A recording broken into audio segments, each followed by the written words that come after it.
എല്ലാ കൂട്ടുകാർക്കും കഥാസാഗരത്തിലേക്ക് സ്വാഗതം. ഇന്ന് നമ്മൾ പറയുന്നത് സൂര്യവംശജനും മാന്ധാതാവിൻ്റെ പരമ്പരയിൽ ജനിച്ചവനുമായ ത്രിശങ്കുവിൻ്റെ കഥയാണ്. സൂര്യവംശ ചക്രവർത്തിയായ ത്രയ്യാരുണൻ്റെ പുത്രനായി ജനിച്ച സത്യവ്രതൻ മഹാതെമ്മാടിയും ദുർനടപ്പുകാരനുമായിരുന്നു. അയാൾ അങ്ങനെ താന്തോന്നിയായി നടക്കുന്ന കാലത്ത് അയോധ്യയിൽ ഒരു ബ്രാഹ്മണ ഗൃഹത്തിൽ യുവതിക്ക് വിവാഹം നിശ്ചയിച്ചു.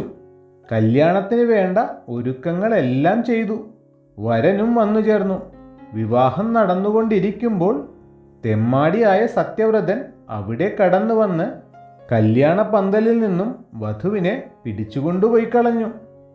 അതിനാൽ വിപ്രന്മാരെല്ലാം വളരെ വ്യസനിച്ചു. അവർക്ക് ലജ്ജയും മാനഹാനിയും ഉണ്ടായി.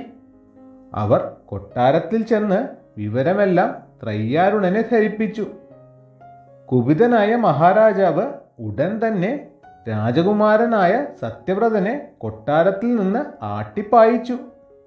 തുടർന്ന് അയാൾ ചണ്ഡാളന്മാർ വസിക്കുന്ന സ്ഥലത്ത് ചെന്ന് താമസമാക്കി.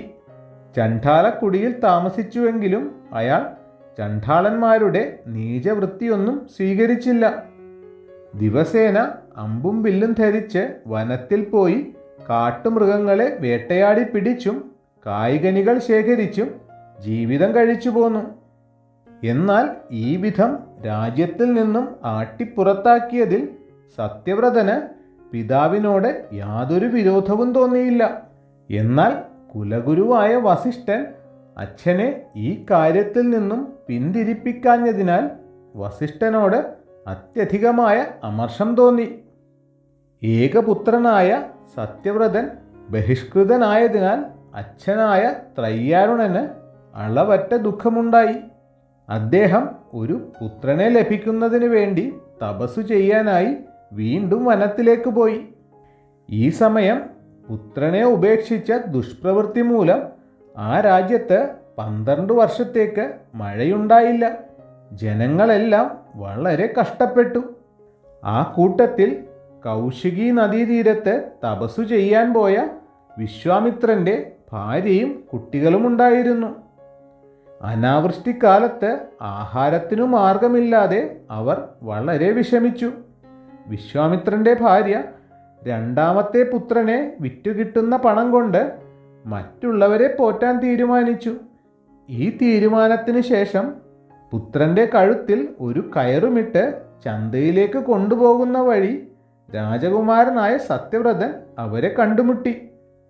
വിവരമെല്ലാം മനസ്സിലാക്കിയ അയാൾ കുട്ടിയെ വിൽക്കേണ്ടതില്ലെന്നും വിശ്വാമിത്രൻ വരുന്നതുവരെ താൻ ആ കുടുംബത്തെ രക്ഷിച്ചു കൊള്ളാമെന്നും വാഗ്ദാനം ചെയ്തു. തുടർന്ന് അവരുടെ ആശ്രമത്തിനു സമീപമുള്ള വൃക്ഷത്തിൽ ആഹാരത്തിനുള്ള പച്ചമാംസം ദിവസേന കൊണ്ടുവന്ന് കെട്ടിത്തൂക്കി കൊടുത്തുകൊള്ളാമെന്ന് വിശ്വാമിത്ര പത്നിക്ക് വാക്കുകൊടുത്ത ശേഷം സത്യവ്രതൻ അവിടെ നിന്നുപോയി. ഇതിനുശേഷം സത്യവ്രതൻ യാതൊരു വീഴ്ചയും കൂടാതെ വിശ്വാമിത്രൻ്റെ കുടുംബത്തെ സംരക്ഷിച്ചു പോന്നു. ദിവസേന കാട്ടിൽ സഞ്ചരിച്ച് മാംസം ശേഖരിച്ച് അവർക്കു വേണ്ട ഭക്ഷണം മുൻ നിശ്ചയപ്രകാരം ആ മരത്തിൽ കൊണ്ടുപോയി കെട്ടിത്തൂക്കുക പതിവായി. ഒരു ദിവസം സത്യവ്രതൻ കാട്ടിലെങ്ങും അന്വേഷിച്ചു നടന്നിട്ടും ഭക്ഷണത്തിനായി ഒന്നും തന്നെ കിട്ടിയില്ല. പിന്നെയും അന്വേഷിച്ചു നടന്നപ്പോൾ വസിഷ്ഠൻ്റെ ആശ്രമത്തിൽ ചെല്ലുകയും അവിടെ മേഞ്ഞു നടന്നിരുന്ന പശുവിനെ കാണുകയും ചെയ്തു. വസിഷ്ഠനോടുള്ള കോപവും സ്വന്തം വിശപ്പും മൂലം വിവേകശൂന്യനായി തീർന്ന രാജകുമാരൻ വസിഷ്ഠൻ്റെ പശുവിനെ കൊന്ന് കുറെ മാംസം ഭക്ഷിക്കുകയും മിച്ചമുള്ളത് വിശ്വാമിത്രാശ്രമത്തിലെ മരത്തിൽ കൊണ്ടുപോയി കെട്ടിത്തൂക്കുകയും ചെയ്തു. വിശ്വാമിത്ര പത്നിയാകട്ടെ അത് പശുമാംസമാണെന്നറിയാതെ പാചകം ചെയ്ത് കുട്ടികളോടൊത്ത് ഭക്ഷിക്കുകയും ചെയ്തു. അന്നു രാത്രി പശുവിനെ അന്വേഷിച്ച് വസിഷ്ഠൻ കാട്ടിലെല്ലാം സഞ്ചരിച്ചു. ഒടുവിൽ സത്യവ്രതൻ പശുവിനെ അറുത്തു ഭക്ഷിച്ച വിവരം അദ്ദേഹത്തിനു മനസ്സിലായി. കുപിതനായ വസിഷ്ഠൻ സത്യവ്രതനെ വിളിച്ച് ഇങ്ങനെ പറഞ്ഞു: നീ ഇന്നു മുതൽ ഒരു ചണ്ഡാളനായി തീരും. മാത്രമല്ല, പിതൃകോപം, പരതാരാപഹരണം, പശുമാംസഭക്ഷണം, എന്നീ 3 പാപങ്ങളാകുന്ന ശങ്കുക്കൾ മേലിൽ നിന്നെ പീഡിപ്പിച്ചുകൊണ്ടിരിക്കും. ആയതിനാൽ ഇന്നു മുതൽ നിനക്ക് ത്രിശങ്കു എന്ന് പേരുണ്ടാകും. ഈ ശാപം ലഭിച്ചതോടുകൂടി സത്യവ്രതൻ ത്രിശങ്കു എന്ന പേരിൽ ചണ്ഡാളനായി നാട്ടിൽ ചുറ്റി നടന്നു. തൻ്റെ പാപഭാരമെല്ലാം ഒഴിവാക്കാനുള്ള യാഗം നടത്താനായി ഋഷിമാരെയും ബ്രാഹ്മണരെയും ത്രിശങ്കു സമീപിച്ചെങ്കിലും ഒരു ഹീന മനുഷ്യന് വേണ്ടി യാഗം നടത്താൻ ആരും മുന്നോട്ട് വന്നില്ല. ഒടുവിൽ നിരാശ നിമിത്തം ആത്മഹത്യ ചെയ്യാൻ ത്രിശങ്കു തീരുമാനിച്ചു. അയാൾ ഒരു അഗ്നികുണ്ഠം നിർമ്മിച്ച് അതിൽ ചാടുവാൻ സന്നദ്ധനായി. ചാടുന്നതിന് മുൻപ് ദേവിയെ സ്തുതിച്ച അയാൾക്ക് മുന്നിൽ ദേവി പ്രത്യക്ഷപ്പെട്ട് ഇപ്രകാരം അരുളി ചെയ്തു: സത്യവ്രത, നീ അഗ്നിയിൽ ചാടുന്നതെന്തിന്? നിന്റെ അച്ഛന് വയസ്സായിരിക്കുന്നു. 2 നാൾ കഴിഞ്ഞാൽ അദ്ദേഹം നിന്നെ രാജാവായി വാഴിച്ച ശേഷം തപസ്സിന് പോകും. തുടർന്ന് ദേവി അന്തർധാനം ചെയ്തപ്പോൾ സത്യവ്രതൻ ചിന്താമഗ്നനായി ചണ്ഡാളക്കുടിയിലേക്ക് തിരിച്ചു പോന്നു. കാട്ടിൽ നടന്ന ഈ സംഭവമെല്ലാം നാരദൻ മുഖേന അറിഞ്ഞ ത്രയ്യാരുണൻ ഉടനെ മന്ത്രിമാരെ അയച്ച് സത്യവ്രതനെ തിരികെ കൊണ്ടുവന്ന് യുവരാജാവാക്കിയ ശേഷം തപസ്സിനായി വനത്തിലേക്ക് പോയി. വളരെ നാൾ ഈശ്വരഭക്തനായി രാജ്യം ഭരിച്ചുകൊണ്ടിരുന്ന ത്രിശങ്കുവിന് ഉടലോടെ സ്വർഗത്തിൽ പോകണമെന്ന് ആഗ്രഹമുണ്ടായി. ഇതിനായി വസിഷ്ഠനെ സമീപിച്ചപ്പോൾ അദ്ദേഹം ശാസ്ത്രവിധികളില്ലെന്ന് പറയുകയും തുടർന്ന് സമീപിച്ച വസിഷ്ഠപുത്രന്മാർ ത്രിശങ്കുവിനെ അവഹേളിക്കുകയും ചെയ്തു.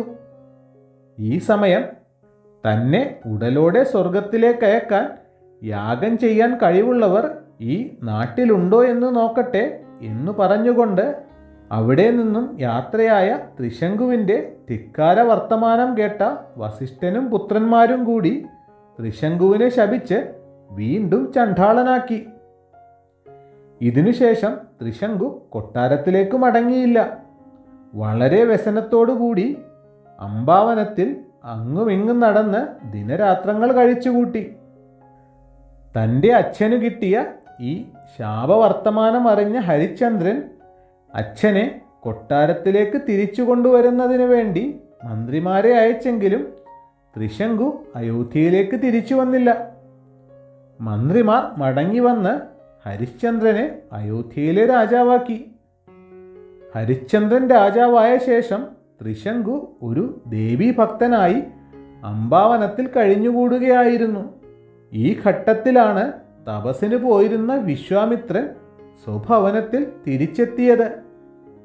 ഭയങ്കരമായ ക്ഷാമം വന്നപ്പോൾ ഭാര്യയും കുഞ്ഞുങ്ങളും എങ്ങനെ ജീവിച്ചു എന്നും മറ്റും വിശ്വാമിത്രൻ അന്വേഷിച്ചു. വിശ്വാമിത്രൻ്റെ ഭാര്യയായ സത്യവതി ത്രിശങ്കു തങ്ങളെ സഹായിച്ച എല്ലാ വിവരങ്ങളും പറഞ്ഞു കേൾപ്പിച്ചു. വസിഷ്ഠൻ്റെ പശുവിനെ ഭക്ഷിച്ചതും വീണ്ടും ചണ്ഡാളനായതുമെല്ലാം അവർ ഭർത്താവിനെ പറഞ്ഞു കേൾപ്പിച്ചു. ഇത് കേട്ട് കണ്ണു നിറഞ്ഞ വിശ്വാമിത്രൻ എങ്ങനെയെങ്കിലും ത്രിശങ്കുവിൻ്റെ ചണ്ഡാളത്വം അവസാനിപ്പിക്കണമെന്ന് തീർച്ചപ്പെടുത്തി അംബാവനത്തിലെത്തി ത്രിശങ്കുവിനെ കണ്ടു. തുടർന്ന് ത്രിശങ്കുവിനെ ഉടലോടെ സ്വർഗത്തിൽ അയക്കാമെന്ന് വാക്കു നൽകിയ വിശ്വാമിത്രൻ അതിനുവേണ്ട യാഗാനുഷ്ഠാനങ്ങളെല്ലാം ആരംഭിച്ചു. വസിഷ്ഠൻ്റെ പ്രേരണാശക്തി മൂലം മറ്റു മുനിമാരാരും ആ യാഗത്തിൽ പങ്കെടുത്തില്ല. വിശ്വാമിത്രൻ്റെ യാഗം ശക്തിപ്പെട്ടതോടുകൂടി ത്രിശങ്കു ഉടലോടുകൂടി സ്വർഗത്തിലേക്ക് ഉയർന്നു.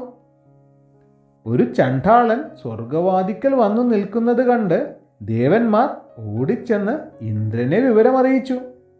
കുപിതനായ ഇന്ദ്രൻ ഓടി വന്ന് ത്രിശങ്കുവിനെ പിടിച്ചു തള്ളി തല കീഴായി കീഴ്പോട്ടയച്ചു. അങ്ങനെ ത്രിശങ്കു മേൽപോട്ട് പോയതിലും വേഗത്തിൽ തല കീഴായി കീഴ്പോട്ട് യാത്രയാരംഭിച്ചു. ഇന്ദ്രന്റെ പ്രവൃത്തിയിൽ കോപാകുലനായ വിശ്വാമിത്രൻ ത്രിശങ്കു അവിടെ തന്നെ നിൽക്കട്ടെ എന്ന് ഉച്ചത്തിൽ അട്ടഹസിച്ചു. ആ നിമിഷം ത്രിശങ്കു ആകാശത്തിൽ നിൽപ്പായി. മേൽപോട്ട് ചെല്ലുവാൻ ഇന്ദ്രനും താഴോട്ടിറങ്ങുവാൻ വിശ്വാമിത്രനും അനുവദിച്ചില്ല. വിശ്വാമിത്രൻ സ്വർഗത്തിനു താഴെ വാനഗോളങ്ങൾ നിറഞ്ഞ ഒരു പുതിയ സ്വർഗം ത്രിശങ്കുവിന് വേണ്ടി സ്ഥാപിച്ചു. ഇന്ദ്രാദി ദേവകളെ പുതിയ സ്വർഗത്തിൽ സൃഷ്ടിക്കാൻ വിശ്വാമിത്രൻ ഒരുമ്പെട്ടപ്പോൾ ദേവകൾക്കു ഭയമായി. ഇന്ദ്രൻ ഉടനെ തന്നെ വിശ്വാമിത്രന്റെ അടുക്കൽ വന്ന് സാഹസത്തിന് മുതിരരുതെന്നും ത്രിശങ്കുവിന് സ്വർഗത്തിൽ തന്നെ സ്ഥാനം കൊടുത്തുകൊള്ളാമെന്നും വിശ്വാമിത്രനെ അറിയിച്ചു. തുടർന്ന് ഇന്ദ്രൻ ത്രിശങ്കുവിനെ ഒരു സ്വർണ്ണ വിമാനത്തിൽ കയറ്റി സ്വർഗത്തിലേക്ക് കൊണ്ടുപോയി. സൂര്യവംശജനായ ത്രിശങ്കുവിൻ്റെ കഥ ഇവിടെ തീരുകയാണ്. മറ്റൊരു കഥയുമായി വീണ്ടും കാണാം.